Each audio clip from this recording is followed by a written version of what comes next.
All right, guys, Brandon Curry here to update you. A lot of information is going on out there about, what's going on with me this weekend. A lot of crazy rumors. The internet can have a life of its own. So I'm here to just give you the rundown, guys.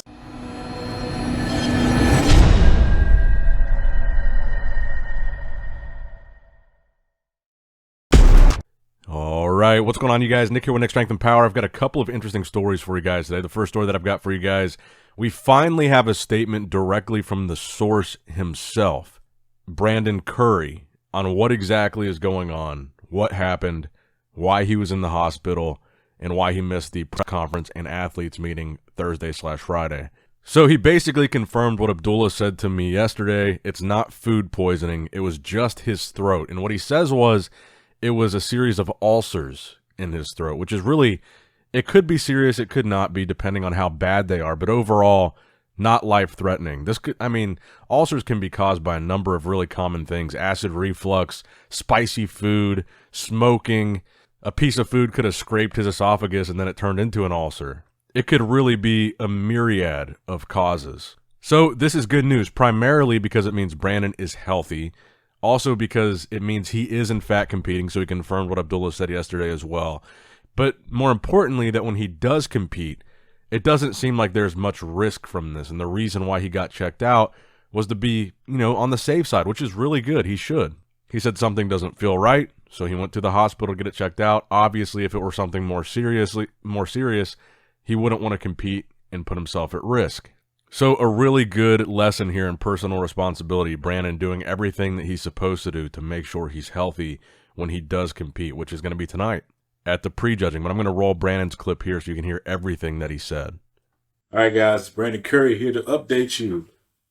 A lot of information is going on out there about, what's going on with me this weekend. A lot of crazy rumors. The internet can have a life of its own. So I'm here to just give you the rundown, guys. I was feeling some tightness and everything in my throat this weekend. Wasn't alleviating, so I decided I need to get checked out just because, I wanted to make sure I didn't have anything serious going on. So being that I'm out of town, I just headed over to the ER to see if they could figure out what was going on with me, because, of course, you want to go into the show healthy. You don't want to go into the show taking unnecessary risks. So after consulting my wife, we decided that, we need to do everything possible to make sure that nothing serious going on.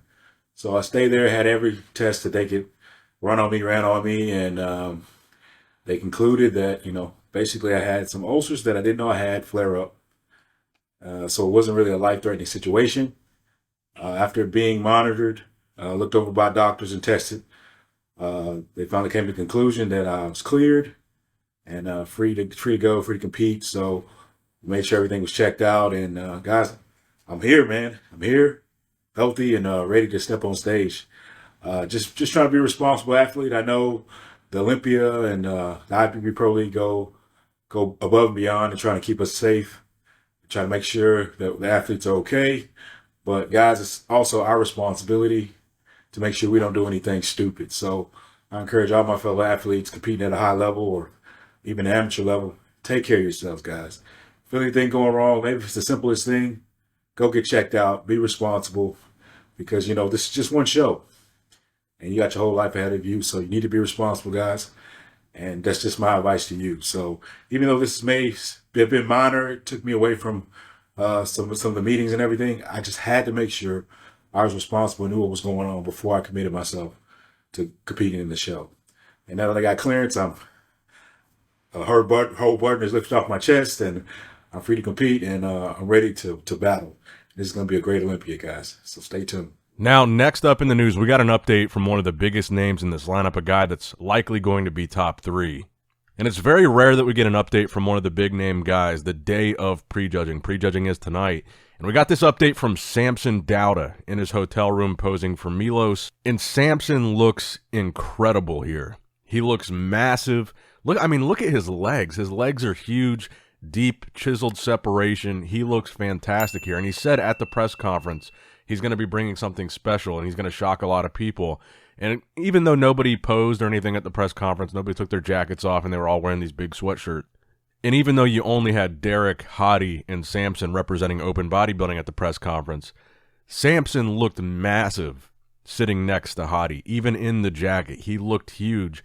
And we don't know what he weighs, but certainly with these off-season weights in excess of 330 pounds and probably close to, if not 300 pounds on stage, Samson might very well be the biggest bodybuilder in this Olympia lineup on stage.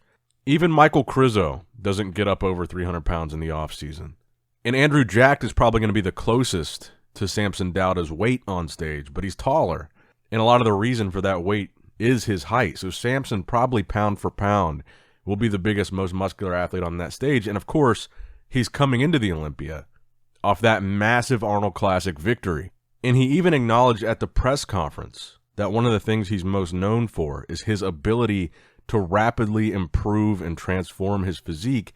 So will we see a physique that is rapidly improved from what we saw at the Arnold Classic and even more competitive here?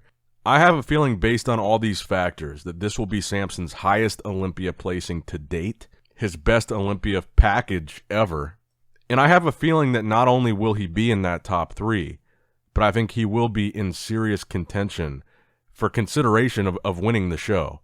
To me, this is a massive update. I think he looks incredible here. You can see, even with this massive size that he's showcasing here, the striations in the chest, and you can see not only are his quads deep and separated, but you can see cross striations in the quads showing off his conditioning. And I have a feeling that after prejudging tonight, we're all going to be talking about Samson Dauda. He really does look incredible here, and I'm expecting to see something really impressive from him on stage. But let me know what you guys think in the comments below. What are your predictions for Samson Dauda? Where do you think he's going to place in this lineup? And do you think there's a possibility he could win this show? Let me know in the comments down below. Now, next up in the news, in classic physique news, one of the guys that a lot of people were really excited to compete here, to see compete at the Olympia, was Stephane Matala, a.k.a. Stephane NFC on Instagram, a.k.a. Mr. Unchained, a.k.a. the French Ramon Dino. He was getting a lot of traction on social media going into the Olympia, but he was noticeably absent from the weigh-ins and check-ins for Classic Physique, as a lot of people pointed out, and he gave a reason today on Instagram for why he will not be there. So he gave a video statement on his story in French, and then he put up a post right after in text translating what he said to English. He says, "Hello everyone, I didn't perform at the Olympia this year, as you saw, mainly for personal reasons, but to sum it up, my mother is ill, and I couldn't go to the competition with peace of mind knowing that she'd be alone and there was nobody to help her. I haven't given up, though, and I'm currently preparing to qualify for 2024. My physique from the previous story dates from 10/29/23, more than 6 weeks out from the competition. I'm going to come back stronger than ever. It's not an easy exercise for me because I never talk about my personal life on social networks." So really unfortunate that we didn't get to see him compete, but obviously totally understandable. And we hope that his mother is able to get healthy again, and hopefully we see him, it sounds like we will, see him on stage in the very near future. Now, the final story that I've got for you guys today, another bodybuilder that we got an update from the day of the show, Charles Griffen, posting a photo in his hotel room. He's a guy I'm really excited to see compete here because I feel like this could be a really good Olympia for him, and I'm going to talk about this later in my prediction video. But when you look at the list of names from last year and the list of qualified competitors even for this year, the amount of guys from last year's top 10 that are missing, that would really allow Charles to move up pretty significantly because he was 14th last year. I think he stands a really good shot at being in the top 10 here. And I think last time I looked, if you had the same placings as last year, minus everybody that's missing, it would put Charles Griffen in 8th with all of those absences. So I think he's really a guy that people are sleeping on here, and really a guy that I think will surprise a lot of people at the prejudging tonight. So that's going to wrap it up for the video, guys. Obviously, I'm going to have a few more videos today and then prejudging tonight, so make sure you like and subscribe for more. And as always, I love you guys. Appreciate you guys. Nick Strength and Power, signing out.